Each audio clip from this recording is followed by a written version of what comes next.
Hi hello ಎಲ್ರಿಗೂ ನಮಸ್ಕಾರ ಮತ್ತು ನನ್ನ ಚಾನಲ್ಗೆ ಸ್ವಾಗತ. ನನ್ನ ಹೆಸರು ವೀಕ್ಷಿತ. ನನ್ನ ಚಾನಲ್ ಹೆಸರು ಸಿಂಪ್ಲಿ ಬ್ಯೂಟಿಫುಲ್ ಕನ್ನಡ. ಮೊಣಕಾಲು ನೋವು, ಕೀಲು ನೋವು, ಬೆನ್ನು ನೋವು ಅಥವಾ ಬೆಳಗ್ಗೆ ಎದ್ದ ತಕ್ಷಣವೇ ದೇಹ ಗಟ್ಟಿಯಾದಂತೆ ಅನ್ನಿಸ್ತಾ ಇದೆಯಾ? ಹಾಗಿದ್ರೆ ಇವತ್ತಿನ ವಿಡಿಯೋನ ಕೊನೆವರೆಗೂ ನೋಡಿ. ಯಾಕಂದರೆ ಇಂದು ನಾನು ನಿಮಗೆ ನಮ್ಮ ಹಿರಿಯರು ವರ್ಷಗಳಿಂದ ಬಳಸುತ್ತಿರುವ ಒಂದು ಸರಳ ಮನೆಮದ್ದಿನ ಬಗ್ಗೆ ಹೇಳಿಕೊಡ್ತೇನೆ. ಅಷ್ಟೇ ಅಲ್ಲ, ವಿಡಿಯೋ ಕೊನೆಯಲ್ಲಿ ಅನೇಕ ಜನರು ಮೊಣಕಾಲು ನೋವು, ಕೀಲು ನೋವಿಗೆ ಬಳಸುವ ಒಂದು ವಿಶೇಷ ಎಣ್ಣೆಯನ್ನು ಕೂಡ ತಿಳಿಸ್ಕೊಡ್ತೇನೆ. ಹಾಗಾದರೆ ವಿಡಿಯೋನ ಆರಂಭಿಸೋಣ ಬನ್ನಿ. ಮೊದಲಿಗೆ ಈ ಸರಳ ಮನೆಮದ್ದನ್ನು ತಿಳ್ಕೊಂಬರೋಣ. ಈ ಮನೆಮದ್ದಿನಿಂದ ಬಹಳಷ್ಟು ಪ್ರಯೋಜನ ನಿಮಗೆ ದೊರೆಯುತ್ತೆ. ಇನ್ನು ಆರೋಗ್ಯದಲ್ಲೂ ಬಹಳಷ್ಟು ಲಾಭಗಳು ದೊರೆಯುತ್ತೆ. ಈ ಮನೆಮದ್ದು ಅಷ್ಟೊಂದು ಉಪಯೋಗಕಾರಿ ಅಂತಲೇ ಹೇಳಬಹುದು. ಆಯುರ್ವೇದದಲ್ಲಿ ಈ ಮನೆಮದ್ದಿಗೆ ವಿಶೇಷ ಸ್ಥಾನವಿದೆ. ಈ ಮನೆಮದ್ದಿಗೆ ಮುಖ್ಯವಾಗಿ ಬೇಕಾಗಿರುವುದು ಬೇ ಲೀಫ್, ಪಲಾವ್ ಎಲೆ ಅಂತೀವಲ್ಲ, ಲವಂಗದ ಎಲೆ ಅಂತೀವಲ್ಲ, ಅದೇ. ಇದರಲ್ಲಿ ಅಪಾರವಾದ ಔಷಧೀಯ ಗುಣವಿದೆ. ಆ್ಯಂಟಿಬ್ಯಾಕ್ಟೀರಿಯಲ್, ಆ್ಯಂಟಿಫಂಗಲ್ ಪ್ರಾಪರ್ಟಿ ಇದೆ. ಹಲ್ಲು ನೋವಿರಲಿ, ಕೀಲು ನೋವಿರಲಿ, ಮಂಡಿ ನೋವು, ಹೀಗೆ ಯಾವುದೇ ಸಮಸ್ಯೆ ಇರಲಿ ಇದರಿಂದ ಪರಿಹಾರವನ್ನು ಮಾಡಿಕೊಳ್ಬಹುದು. ಸಕ್ಕರೆ ಕಾಯಿಲೆ ಇರಲಿ, ಹಾಗೆಯೇ ಉಸಿರಾಟಕ್ಕೆ ಸಂಬಂಧಿಸಿದ ಕಾಯಿಲೆ ಇರಲಿ, ಕಿಡ್ನಿಗೆ ಸಂಬಂಧಿಸಿದ ತೊಂದರೆ ಇರಲಿ, ಅತಿಯಾದ ತೂಕದ ಸಮಸ್ಯೆ ಇರಲಿ, ಕೊಲೆಸ್ಟ್ರಾಲ್, ಹೃದಯ ಸಂಬಂಧಿ ಕಾಯಿಲೆ, ಇಂತಹ ಏನೇ ಸಮಸ್ಯೆ ಇದ್ದರೂ ಈ ಪಲಾವ್ ಎಲೆಯಿಂದ ಗುಣಪಡಿಸಿಕೊಳ್ಳಬಹುದು. ಮೊದಲಿಗೆ ಈ ಮನೆಮದ್ದನ್ನು ತಯಾರಿಸೋಣ, ಆಮೇಲೆ ಅದರ ಉಪಯೋಗದ ಬಗ್ಗೆ ತಿಳಿಯೋಣ. ಒಂದು ಪಾತ್ರೆಗೆ ನೀರನ್ನು ಹಾಕಿ, ಇದಕ್ಕೆ 3 ಲವಂಗದ ಎಲೆಗಳನ್ನು ಹಾಕಿ ರಾತ್ರಿ ಹಾಗೇ ಬಿಟ್ಟುಬಿಡಿ. ಇದರಿಂದ ಲವಂಗದ ಎಲೆಯಲ್ಲಿರುವ ಔಷಧಿಯ ಗುಣ ನೀರಿನ ಜೊತೆ ಸೇರಿಕೊಳ್ಳುತ್ತದೆ.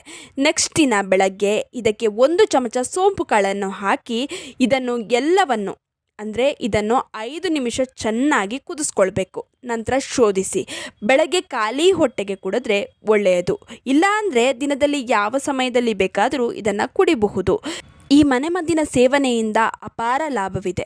ಇದರಲ್ಲಿ ಆ್ಯಂಟಿ ಇನ್ಫ್ಲಮೇಟರಿ ಪ್ರಾಪರ್ಟಿ ಇದೆ. ಇದರಿಂದ ನೋವು ತುಂಬಾ ಬೇಗ ಕಡಿಮೆಯಾಗುತ್ತದೆ, ಊತ ಕಡಿಮೆಯಾಗುತ್ತದೆ. ಕೀಲು ನೋವು, ಗಂಟು ನೋವು, ಮಂಡಿ ನೋವಿನಿಂದ ಬಳಲುತ್ತಿದ್ದರೆ ಈ ಮನೆಮದ್ದನ್ನು ಬಳಸಿ ಬೇಗನೆ ಆರಾಮ ದೊರೆಯುತ್ತದೆ. ಯಾಕಂದರೆ ಲವಂಗದ ಎಲೆಯಲ್ಲಿ ನ್ಯಾಚುರಲ್ ಪೇಯ್ನ್ ಕಿಲ್ಲರ್ ಗುಣ ಇದೆ. ಇದು ಶರೀರದ ಎಲ್ಲ ನೋವನ್ನು ಶಮನಗೊಳಿಸುತ್ತದೆ.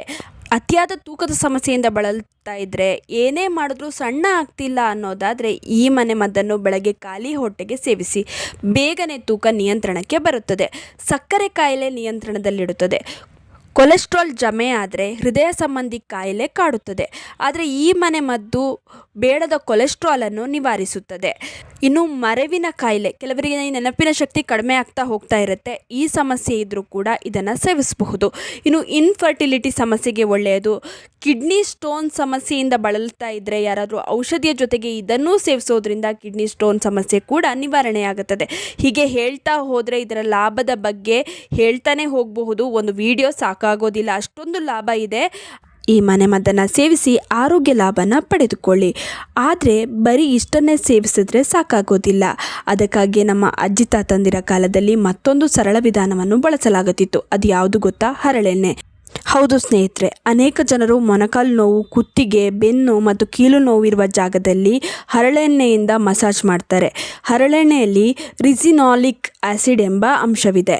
ಇದು ಅಧ್ಯಯನಗಳ ಪ್ರಕಾರ ಈ ಅಂಶವು ಉರಿಯೂತವನ್ನು ಕಡಿಮೆ ಮಾಡಲು ಸಹಾಯ ಮಾಡುತ್ತದೆ. ಉರಿಯೂತ ಕಡಿಮೆಯಾದಾಗ ಕೀಲುಗಳಲ್ಲಿ ಉಂಟಾಗುವ ಅಸ್ವಸ್ಥತೆ ಮತ್ತು ಬಿಗಿತವು ಕಡಿಮೆಯಾಗುತ್ತದೆ. ಬಳಸುವುದು ಹೇಗೆ? ಮೊದಲಿಗೆ ಸ್ವಲ್ಪ ಹರಳೆಣ್ಣೆಯನ್ನು ಉಗುರು ಬೆಚ್ಚಗೆ ಮಾಡಿಕೊಳ್ಳಿ. ನಂತರ ನೋವಿರುವ ಜಾಗವನ್ನು ಚೆನ್ನಾಗಿ ಇದರಿಂದ 5 ರಿಂದ 10 ನಿಮಿಷ ನಿಧಾನವಾಗಿ ಮಸಾಜ್ ಮಾಡಿ. ಆದ ನಂತರ ಒಂದು ಬೆಚ್ಚಗಿನ ಬಟ್ಟೆ ಅಥವಾ ಹಾಟ್ ವಾಟರ್ ಬ್ಯಾಗನ್ನು ಆ ಜಾಗದ ಮೇಲೆ ಇಡಿ. ಹೀಗೆ ಮಾಡುವುದರಿಂದ ನಿಮಗೆ ತಾತ್ಕಾಲಿಕವಾಗಿ ಆರಾಮ ಸಿಗುತ್ತೆ. ಹಾಗೂ ನರಗಳು ಓಪನ್ ಆಗೋದ್ರಿಂದ ರಕ್ತ ಸಂಚಾರ ಚೆನ್ನಾಗಿ ನೋವು ತುಂಬಾ ಕಡಿಮೆ ಆಗುತ್ತೆ. ಇನ್ನು ತುಂಬ ದಿನದಿಂದ ನೀವು ನೋವಿನ ಸಮಸ್ಯೆಯಿಂದ ಒದ್ದಾಡ್ತಾ ಇದ್ದರೆ, ಡಾಕ್ಟರ್ನ ಸಲಹೆ ಪಡೆದು ಕೂಡ ಕಡಿಮೆ ಆಗಿಲ್ಲ ಅಂತಂದರೆ ಒಮ್ಮೆ ಇದನ್ನು ಟ್ರೈ ಮಾಡಿ ನೋಡಿ. ಹಾಗಂತ ತುಂಬ ದಿನದವರೆಗೆ ಟ್ರೈ ಮಾಡಿ ನೋಡಿನೂ ನೋವು ಕಡಿಮೆ ಆಗಿಲ್ಲ ಅಂದರೆ ಡಾಕ್ಟರ್ನ ಸಲಹೆ ಪಡೆಯುವುದು ತುಂಬಾ ಮುಖ್ಯ. ಇನ್ನು ಈ ವಿಡಿಯೋ ಇಷ್ಟವಾಗಿದ್ದರೆ ಲೈಕ್ ಮಾಡಿ, ಶೇರ್ ಮಾಡಿ, ನಮ್ಮ ಚಾನಲನ್ನು ಸಬ್ಸ್ಕ್ರೈಬ್ ಮಾಡ್ಕೊಳ್ಳಿ. ಹೀಗೇ ಪ್ರೋತ್ಸಾಹ ಕೊಡ್ತಾ ಇರಿ. ಎಲ್ರಿಗೂ ಧನ್ಯವಾದಗಳು.